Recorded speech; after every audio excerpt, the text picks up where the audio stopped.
2, versículo número 21. Cuando lo tenga, hágame el favor de ponerse de pie. Joel 2:21.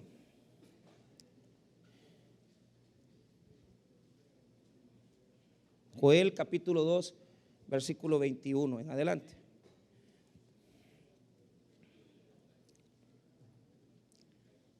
Muy bien. La palabra del Señor, Joel 2:21, la palabra del Señor dice así. 2:21. Tierra, no temas, alégrate y gózate, porque Jehová hará grandes cosas. Animales del campo, no temáis, porque los pastos del desierto reverdecerán, porque los árboles llevarán su fruto, la higuera y la vid darán sus frutos. Vosotros también, hijos de Sión, alegraos y gozaos en Jehová vuestro Dios, porque os ha dado la primera lluvia a su tiempo, y hará descender sobre vosotros lluvia temprana y tardía como al principio. Las eras se llenarán de trigo y los lagares rebosarán de vino y aceite, y os restituiré los envié contra vosotros. Oremos. Padre, bendiga su palabra en esta mañana. Oramos, bendito Señor, para que en este día, Señor, usted nos hable a través de su palabra poderosa, que el Espíritu Santo, Señor, pueda ministrarnos a través de las situaciones que estamos viviendo, de tal manera, Padre Celestial, que podamos levantarnos de nuestras circunstancias, que podamos, Señor, familia. Oramos, bendito Señor, para que tu palabra fluya y para que tú hables a nuestros corazones y vidas. Bendiga su palabra en el nombre de Jesús. Amén y amén. Puede tomar asiento.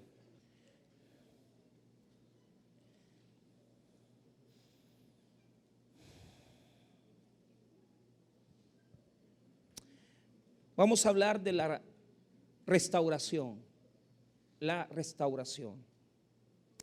Hace poco escuché a uno de estos expositores orientales, creo que es colombiano, que tiene una serie de enseñanzas de cómo la cultura japonesa y oriental puede colaborarnos a entender un poco la vida. Y me gustó un detalle, una ilustración. Él dio la imagen de cómo nosotros podemos llegar a recuperarnos de nuestras situaciones del pasado. Y dice que los orientales rompió la taza, ¿verdad?, de una vajilla muy excelente. ¿Cómo hacemos para poder restaurarla? ¿Cómo hacemos para poder recomponerla? Y fíjese que esta es una lucha que tenemos, porque si usted habla de la restauración, la restauración tiene que ver con el presente y el futuro, porque si venís de un divorcio, si venimos de una situación crítica, la pregunta que nos presentamos es: ¿cómo hacemos algo nuevo? ¿Cómo nos levantamos de lo que hemos vivido? De un proceso de enfermedad, por ejemplo. Yo he visto aquí personas y les admiro grandemente. Para mí son ejemplos, no puedo decir los nombres, pero ustedes como congregación saben que hay hermanos que han sufrido de cáncer en este último año. Y por un momento yo los vi tan mal, tan decaídos, y la enfermedad estaba agobiándolos duramente. Y he visto cómo Dios los ha ido llevando a una restauración de su vida, cómo los ha bendecido, incluso han ganado peso, se ven mejor. Y me siento contento de que Dios los esté llevando por un camino de salir de eso. Entonces, la restauración implica volver a hacer las cosas, volver las cosas al estado que tenían antes. Entonces, recuperar lo que hemos perdido. Cuando la gente escucha restauración, vienen a ellos estos pensamientos. Vienen a ellos el pensamiento de recuperar lo que perdieron y el pensamiento de, digamos, arreglar lo que tienen porque están mal. Entonces, restaurar significa dejar las cosas como estaban antes. Entonces, yo creo que muchos estamos luchando por eso. por hacer que las cosas queden como antes estaban. Y porque si se te quebró la vajilla, ver cómo la recompones y que te vuelva a servir. Entonces, lo malo de nosotros es que cuando se nos quiebra algo, queremos volverlo a arreglar con pegamento de baja calidad. Entonces, ahí andamos con esa cosa de que yo, por malas condiciones que me quedé dormido, me acosté en mis lentes. Entonces, se me dañó una pieza del lente y yo dije, ay, la voy a mandar a arreglar. Y la verdad es que la persona que me vende los lentes me dice, mejor no lo arregle, mejor compre otros. ¿Por qué razón? Porque hay cosas que, seamos honestos, ya nunca van a quedar igual. Pero el tema es que nosotros queremos hacer que eso vuelva a suceder. O estamos luchando porque se vuelva a hacer algo como estaba antes, o luchamos porque las cosas del pasado vuelven a ser como eran hoy mismo. Y no se puede.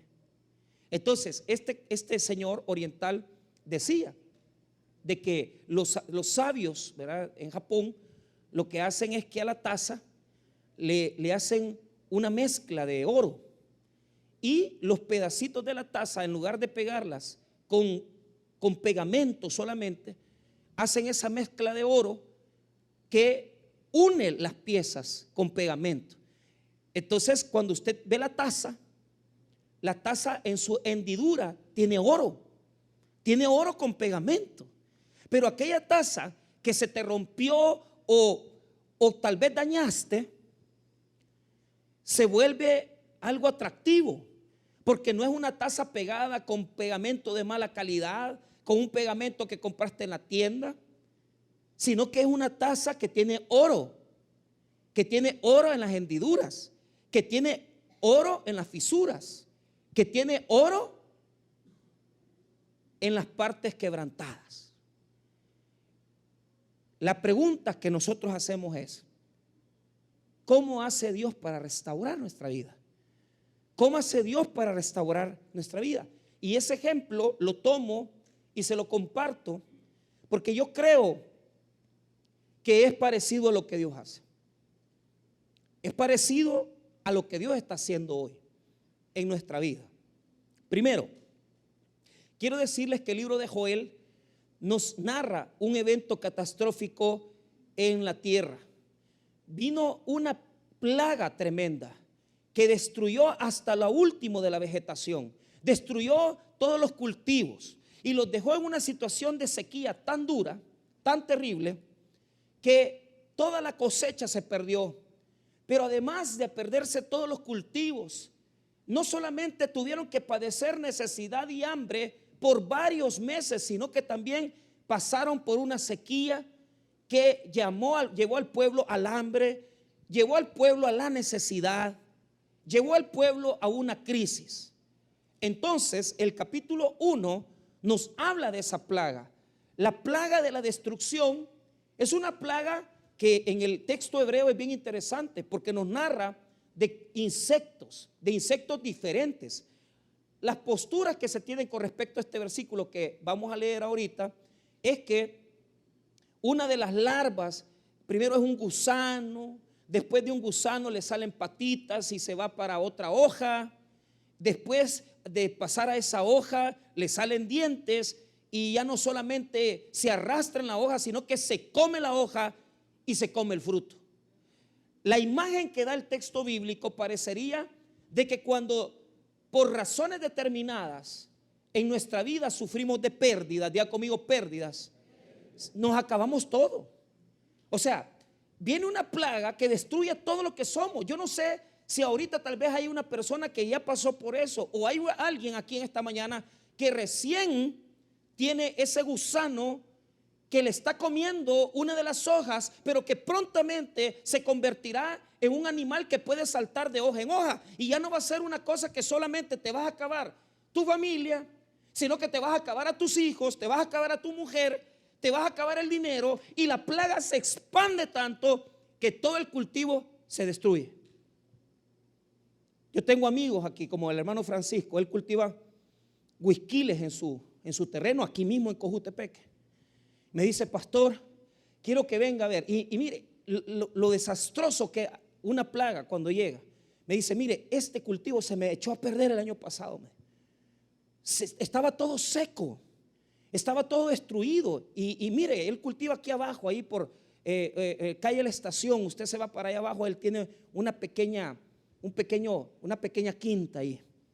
Me dice, mire, me dice, pero cuando yo vi eso, fue tremendo. Porque yo nunca había visto, ¿verdad? Esa cuestión del cómo se cultiva el whisky, ¿verdad? Y es increíble lo que él está haciendo ahí. Pero lo que yo digo es, mire, todo se echó a perder, hermano. Todo aquello destruido. Es más, hasta ahorita no puede utilizar esa parte del terreno para volver a cultivar ahí eso. ¿Cuántos de nosotros la plaga nos llegó y nos comió hasta lo último bueno de nuestra vida? Hasta lo último que teníamos de alegría. ¿Por qué razón? Porque cuando viene ese problema, lo que te roba es el gozo, la alegría. Te roba la capacidad de gozarte. Te roba la capacidad de ser feliz. Note conmigo en Joel capítulo 1, en el verso número 4. Mire lo que dice ese proceso de la plaga. Joel 1:4. Lo que quedó de la oruga lo comió el saltón, y lo que quedó del saltón lo comió el revoltón, y la langosta comió lo que del revoltón había quedado. Entonces, ¿qué es lo que nos muestra el proceso? En hebreo son 4 nombres diferentes. Gacén, o sea, hay diferentes nombres como que fueran insectos distintos, pero la verdad es que los eruditos se pelean por este verso porque dicen, no, ¿cómo funciona? No, es que lo que sucede es esto. Primero se arrastra, después de arrastrarse, salta. Después de saltar y que ya puede comer, le salen alas. Y después de que le sale alas, se come todo lo bueno. Aquí tengo yo amigos, ingenieros agrónomos, el hermano Agustín, está Neto también. O sea, hay gente aquí que sabe de cultivos. Pero ¿qué sucede? Cuando llega la plaga, se come hasta lo último de nosotros. Probablemente habrá alguna persona aquí que recién sale la oruga y que probablemente quiere detener la plaga, pero no puede detenerla, no puede pararla. Porque cuando llega el juicio a tu vida, cuando llega el juicio a tu existencia, se come todo, no deja nada bueno. Se come, óigame bien, las hojas, se come el fruto, se come todo lo excelente que tú tenías. Y la consecuencia es lo que dice el verso 10. Una vez que te agarró la oruga, una vez que te agarró el saltón, el revoltón, es decir, vuelvo a repetir, el insecto es una oruga primero, después puede saltar, puede movilizarse, después le salen alas y después se vuelve una plaga de langostas. Históricamente se ha establecido que este libro profético tuvo que haber pasado probablemente allá por los años, un poquito por el siglo VIII, séptimo antes de Cristo. Otros lo datan un poquito más al año 300 antes de Cristo, 400. Pero lo que sí sabemos es que Israel sufrió una plaga terrible. Y esta plaga se comió lo último que tenían de los frutos, se comió lo último que tenían de las cosechas. Entonces, identifiquemos la crisis. La crisis es esa situación que has vivido, que te dejó sin poder cosechar, sin poder sembrar. Vea el producto, lo que provoca el dolor de haber perdido la cosecha. Verso 10.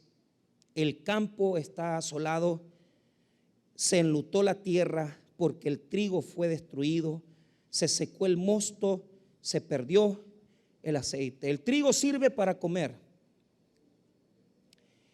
Se secó el mosto. ¿Qué quiere decir se secó el mosto? La alegría se perdió.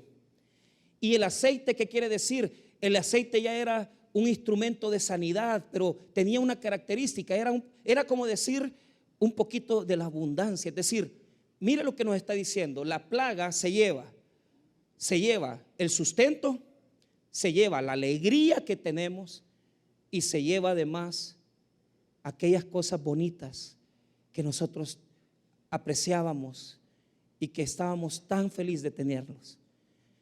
Habrá personas en este día que han pasado por esos procesos de dolor, han perdido seres queridos, han perdido amigos, han perdido sus padres, sus madres, sus hijos, han perdido a alguien en su vida. Yo no sé a quién has perdido, pero es que el juicio de Dios es así. Viene una oruga, salta, se vuelve un revoltón y se termina siendo una plaga terrible. Y la consecuencia es que hay tristeza en nosotros. Diga conmigo: pasado. La restauración tiene que ver con eso. ¿Cómo vamos a bregar con las consecuencias de nuestro pasado? La plaga y el daño que ocasionó en Judá fue tan fuerte que los dañó de tal manera que no se pueden olvidar. Mire lo que dice el versículo 3. De esto contaréis a vuestros hijos y vuestros hijos a sus hijos y sus hijos a la otra generación, porque es algo que no se puede olvidar tan fácilmente, porque es algo que no se puede manejar con facilidad. Es algo que marcó tu vida, es algo que marcó tu pasado, es algo que marcó lo que tú fuiste, lo que tú eras. Hay personas que sufren mucho porque pasaron por situaciones de violación, de abuso sexual. Hay personas que han pasado situaciones críticas en su vida y esa plaga ha quedado como una sombra en nosotros. El recuerdo de lo que vivimos nos atormenta. El recuerdo de lo que fuimos nos atormenta. Muchas veces esa plaga ya pasó, ya sucedió, pero la llevamos tan presente en nuestra vida que creemos que esa misma situación la volvemos a revivir. En una de las charlas, yo hace 2 años fui a una conferencia. La conferencia se trataba de una asociación que su propósito es encontrar los niños perdidos en la guerra que sufrimos en los años 80. La guerrilla o los soldados, el ejército, al hacer las grandes masacres muchas veces, el ejército tenía la costumbre de que los niños eran recogidos muchas veces y se los llevaban los generales o los que tenían rango en el ejército. Ese fue el caso que yo escuché. Y este hombre estaba ahí. Usted no lo notaba, usted solo lo veía sentado. Yo decía, ¿y qué van a hablar? Porque yo jamás en mi vida había visto eso. Y de repente él comienza, un hombre ya de 50 años, contando cómo él en la masacre de las Aradas, su familia, todo eso, él no se acordaba porque él tenía probablemente en ese momento tenía unos 5 o 6 años. Pero después de eso, en esa ocasión, en esa masacre, uno de los generales se lo llevó y lo crió en Estados Unidos. Toda la vida supo que él no era hijo de ellos, pero cuando ya creció, el padrastro, el general, tuvo que confesarle y decirle: hey, no soy tu papá, tú sos del Salvador, pero te quiero contar. Cuando él supo lo que el general había hecho, lo que su padrastro, y que él tenía familia en El Salvador, él comenzó a hacer una búsqueda por su pasado. Entonces se unió a esta asociación, se llama ProBúsqueda, y comenzó a investigar quiénes eran sus parientes ahí mismo por la zona de Honduras y quiénes de dónde eran. Y mire cómo es que no pudo conocer a sus padres, a su madre, porque su mismo padrastro los mató. Pero pudo conocer a los familiares que tenía. Pero cuando él lo contó, él lloró, él se quebrantó. Un hombre de 50 años y quebrantado totalmente en llanto, porque ¿sabe cuál es el problema? El problema es revivir. El problema es cuando la plaga está en nuestra mente. El pasado es una plaga que nos atormenta muchas veces. El pasado es una plaga que nos duele. Buscarlo, ver fotos, investigarlo y hurgarlo no es la manera de resolverlo. Pero por eso mucha gente no supera lo que vive. La gente no lo supera porque tiene la actitud de este caballero, de regresar, de volverse, de tratar de ver cómo yo quiero saber más. Yo quiero saber. Y cuando pasa eso, lo que existe es que se revive el dolor, se revive el sufrimiento. Hermanos, oiga bien, si usted es de las personas que constantemente ve fotografías, que constantemente está recordándose de lo que vivió, ¿sabe qué es lo que está pasando? Usted está viviendo en la cueva y en la plaga del pasado. Es una cueva oscura que no lleva nada, que no resuelve nada. ¿Y sabe qué provoca en nosotros estar viendo hacia atrás? ¿Sabe qué es lo que provoca? Ay, es que antes yo vivía bien, es que antes yo tenía, es que antes era mejor. Estás en la plaga del pasado. Es que yo perdí un hijo, lo tuve que enterrar. Estás en la plaga del pasado. Es que mire, pastor, esa mujer me dejó hecho pedazo, ese hombre me usó, me utilizó. Estás en la plaga del pasado. Un recuerdo fuerte, duro que te marcó tu vida. O cosas que tenías enterradas en tu corazón, pero que constantemente vas al baúl de los recuerdos y los sacas. Hay personas que les gusta oír música del pasado. Está bien, no los voy a condenar porque ahí que oyen a Camilo VI. Pero mire, si hay algo que no va a perdonar Dios es oír a Bad Bunny, hermano. Eso sí, eso le digo de todo corazón, no lo va a perdonar. Y yo creo que con Alcia Costa también anda en lo mismo, ¿va? O sea, porque hay cosas que de plano, hermano, que de plano Dios no va a perdonar. Pero cómo les gusta desatar el pasado, ¿va? Ay, la nostalgia, el recuerdo. Y comienzas a entrar en una cueva tan oscura. Y comienzas a entrar en una cueva tan oscura donde todo lo que ves en las personas que te rodean te molesta.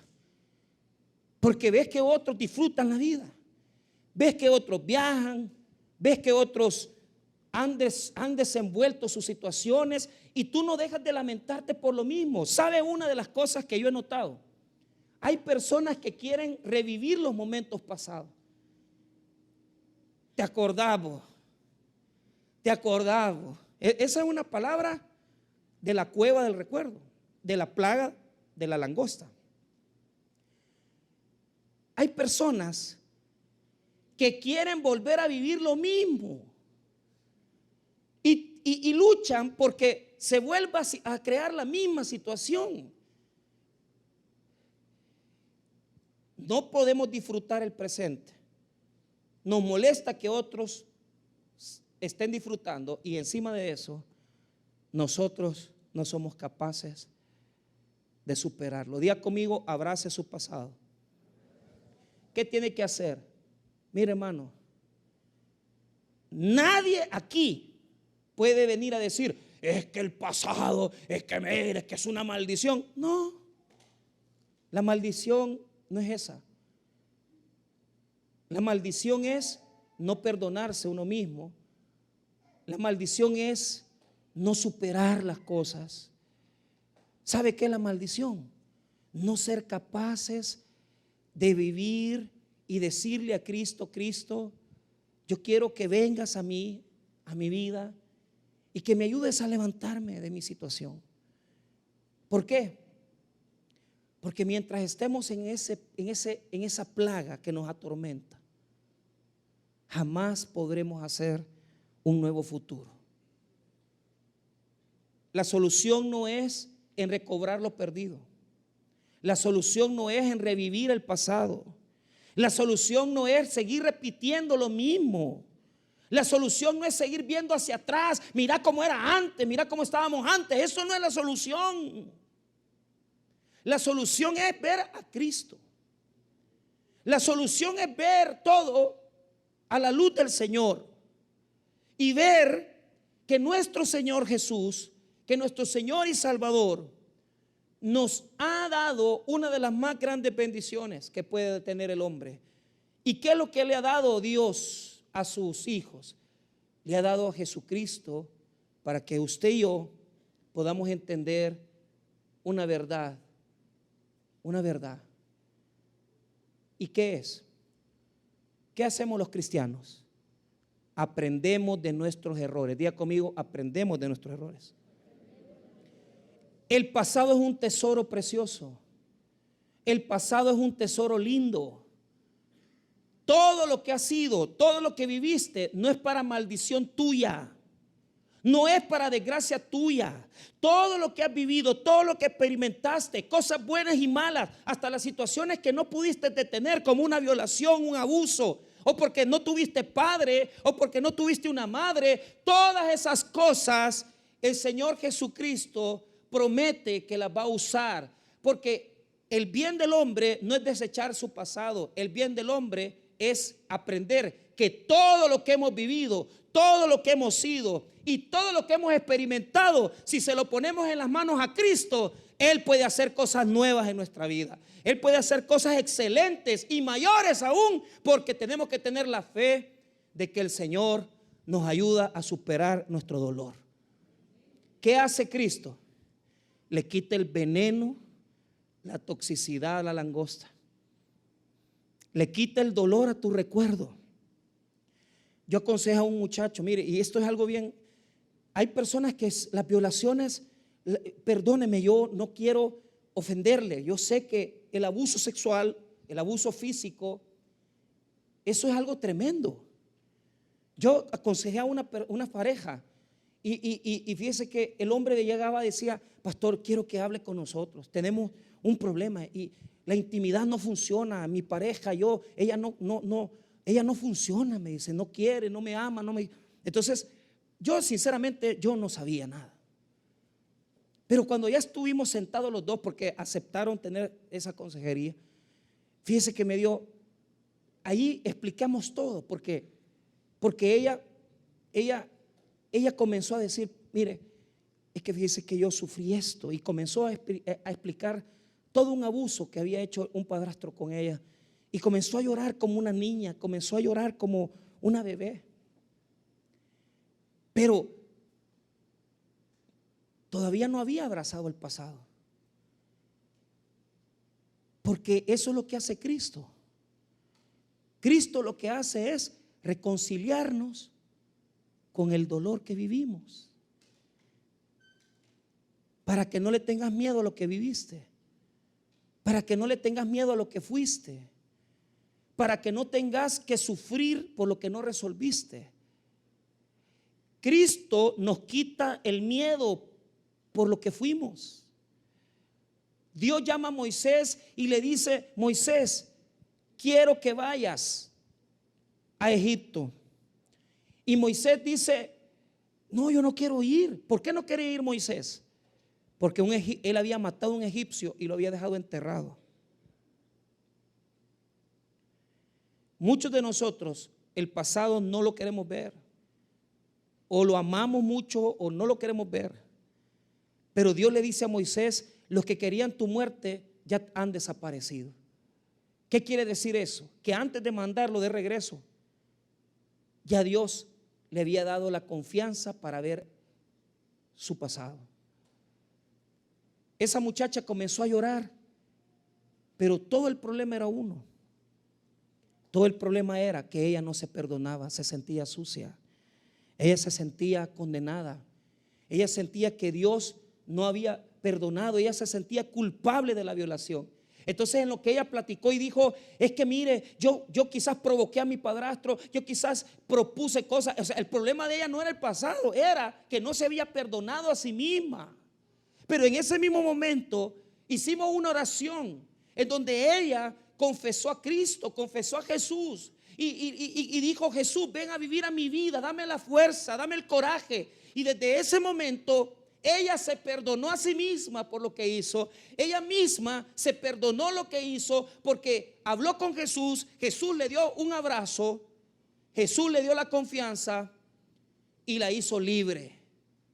Tenemos que ser libres, hermanos.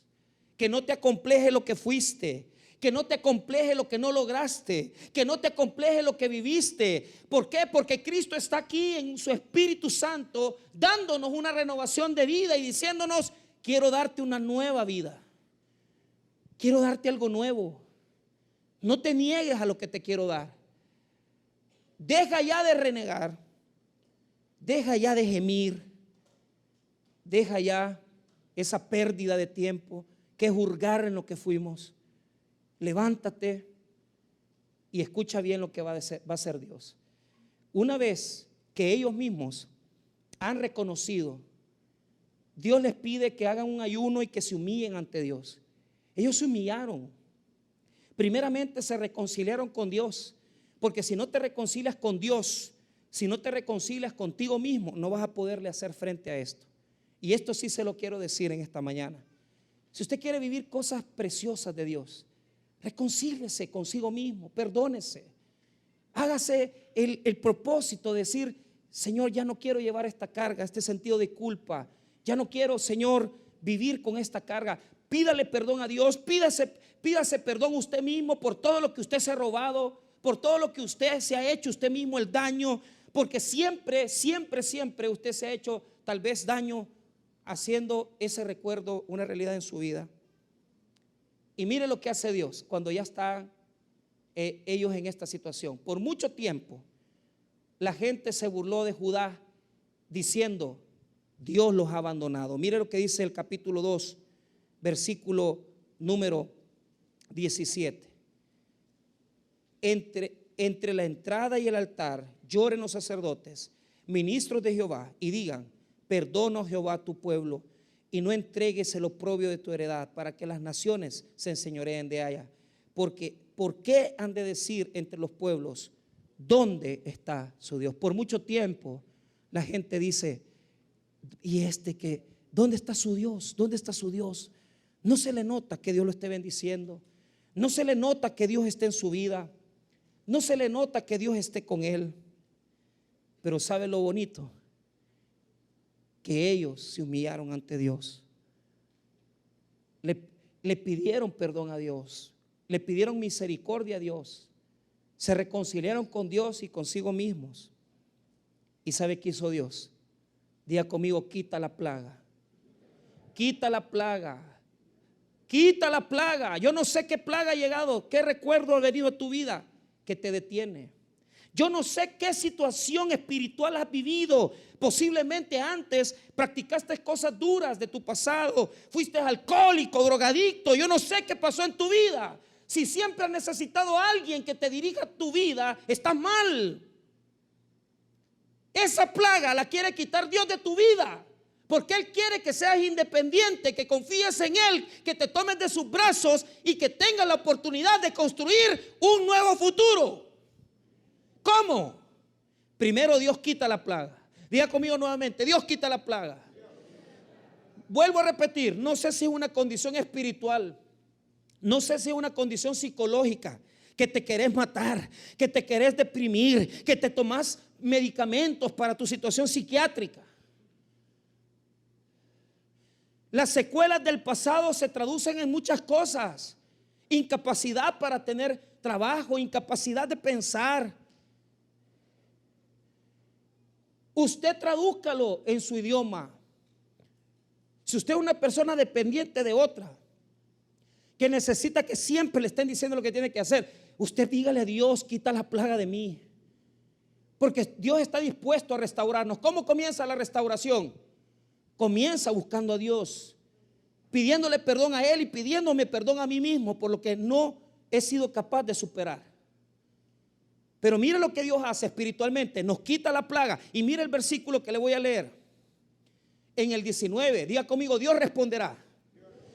O sea, hay que hacer una oración, y la oración es: Señor, quita la plaga de mí, quita los efectos de mi dolor, quita las cenizas de mi pasado, quita lo que me neutraliza, lo que no me hace feliz.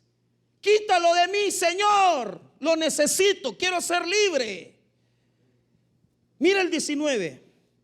Responderá Jehová y dirá a su pueblo: he aquí, yo os envío pan, mosto y aceite, y seréis saciados de ellos, y nunca más os pondré en oprobio entre las naciones. Mire lo que Dios dice: voy a responderles. Dios va a responder a la oración, pero ¿cómo lo va a hacer para bendecirnos nuevamente? 20. Y haré alejar de vosotros al del norte. ¿Quién es el del norte? La plaga. El del norte es lo que te ha atormentado. El del norte es el enemigo que te ha asediado. El del norte es un recuerdo. El del norte es la sombra de tu pasado. El del norte es lo que no te ha permitido prosperar. Porque tal vez eres una persona perezosa. Eres una persona tal vez inconstante. Yo no sé qué sos. Pero si tenés una plaga encima, comencemos por Dios. Dios quitará el del norte. ¿Por qué? Porque siempre que los invadían a los judíos, los invadían del norte. Los babilonios, los asirios, todos venían del norte. Todas las plagas de la vida vienen del norte. Usted ya sabe cuál es su plaga. ¿Será su alcoholismo? ¿Será su inconstancia? ¿Será su incapacidad de aceptarse? ¿Será que su autoestima es baja? ¿Será que usted siente que usted no es capaz?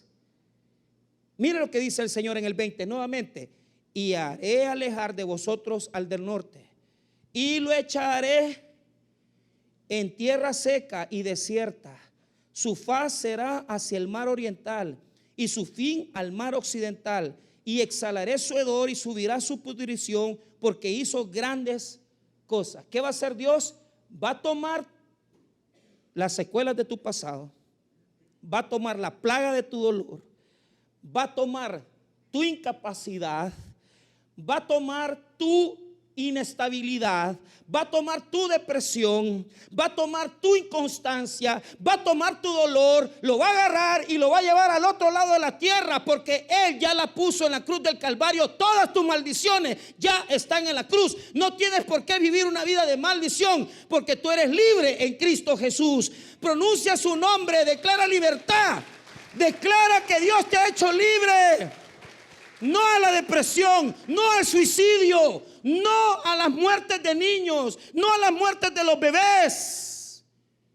Esta sociedad está dañada psicológicamente y espiritualmente. Pero yo le digo a esta sociedad: ha venido tu Redentor. Jesucristo el Señor quitará maldiciones, pensamientos y traumas, porque Él es el único que puede hacer cosas nuevas en nuestra vida. Denle un aplauso al Señor.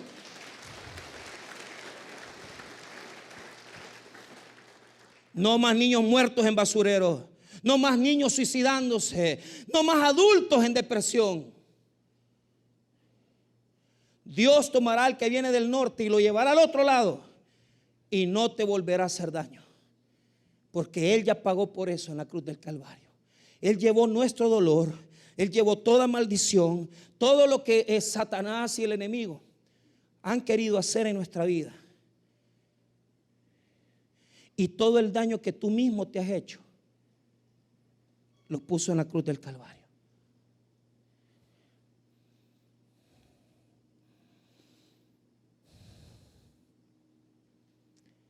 Entonces, ¿qué es la restauración? Es ver el presente con ojos de esperanza. Dios no va a hacer que las cosas vuelvan. Hay cosas que no van a volver a revivir. Hay cosas que no van a volver a suceder. Entonces, ¿qué tengo que hacer, pastor? ¿Qué tengo que hacer? Lo que usted tiene que hacer es comenzar a vivir una alegría que solo Dios le puede dar. Construye un nuevo futuro a través de lo que Cristo quiere hacer en tu vida hoy. ¿Y cómo se hace eso? Mire, una vez que les quite el enemigo, les va a dar 3 promesas. Primero a la tierra, después a los animales y después a los seres humanos. Lo vuelvo a repetir. El verso 22, 21, 22 y 23, perdón, habla primero a la tierra, después a los animales y por último a los hijos de Dios. ¿Qué nos da el Señor? Unos nuevos lentes que nos hacen ver el pasado como un tesoro y nos hacen ver el presente como algo que Dios nos ha regalado y que debemos de disfrutarlo cada día. Tomarse una sopa de gallina, comerse una costillita asada, frita, disfrutar la comidita que Dios nos da, disfrutar la gente que Dios te ha dado, tus hijos, tu familia. Es como que Dios nos da otra oportunidad. ¿Sabe por qué? Porque estábamos muertos y condenados al infierno, y Dios nos ha dado una nueva vida y una vida en abundancia. ¿Creen ustedes que no tenemos que vivir cada minuto y cada día de esta vida al máximo? Pero eso usted no lo puede hacer solo. Usted necesita la alegría y el gozo que Dios le va a dar y que usted va a orar tener cada día de su vida. Haga algo nuevo. Enfóquese. Tome el pasado como el tesoro que Dios le ha regalado, y de en medio del dolor surja con una nueva alegría y vea la vida como un regalo de Dios que le está dando cada persona que está alrededor suyo para que disfrute con ellas. Con poquito, con mucho, la alegría de tomarse un café con pan dulce, aunque el pan de hoja es del desierto, no es de bendición. Solo el pan fino, pero ¿cuál es el pan fino? El pan de la San Martín, es algo volado así, ¿va? El pan de la Cuscatlán. Ajá. Pero no cualquier pan. Es que yo soy diabético. Pídale a los hermanos que le den pan simple. La misma cosa es, pero es rico tomárselo con café, ¿verdad? Por lo menos tiene menos azúcar, pero la misma harina es la que mata. Pero ¿sabe? Se ha logrado comprobar que un hombre que le da un beso a su esposa, que dura 6 segundos cada día, vive más años. Es que yo no beso a mi esposa. Si su esposa tampoco le gusta besar sapos como usted, pero le digo algo. Lo que Dios promete es darnos una nueva alegría, y que los años que trajo la plaga de tristeza y de agonía, Dios nos lo va a devolver en alegría y gozo. Momentos pequeños y grandes, pero con gran alegría, con gran fascinación, con gran esperanza. Ver la graduación de tus hijos, verlos trabajar por primera vez, abrazar a tu esposa. Tal vez usted no la ve. Mira, hija, gracias porque me has aguantado todos estos años, va. Discúlpame por todas las sinvergüenzadas y las mujeres que te puse, pero de aquí en adelante te voy a ser fiel. Pues cosas así son las que pueden prolongar la vida. Cosas así, la fascinación por los detalles, servirle a Dios, venir a la iglesia, adorar, leer su palabra, servirle en un ministerio. ¿Qué más alegría? Dios quiere darnos nuevas cosas, pero usted no quiere salir de la cueva del pasado. Por eso Dios promete 3 cosas. Mire lo que dice: en una tierra devastada y triste, donde la plaga había llegado y en la sequía, Dios primero le habla a la tierra, después a los animales, porque hasta los animales sufren, fíjate. Hasta los chuchos sufren con nuestro mal carácter, con nuestra mala actitud, porque hasta sufre la misma tierra. Esa es una forma del Antiguo Testamento de decir que cuando el hombre está mal con Dios, todo sufre. Mire lo que dice el verso número 21. Tierra, no temas, alégrate y gózate, porque Jehová hará grandes cosas.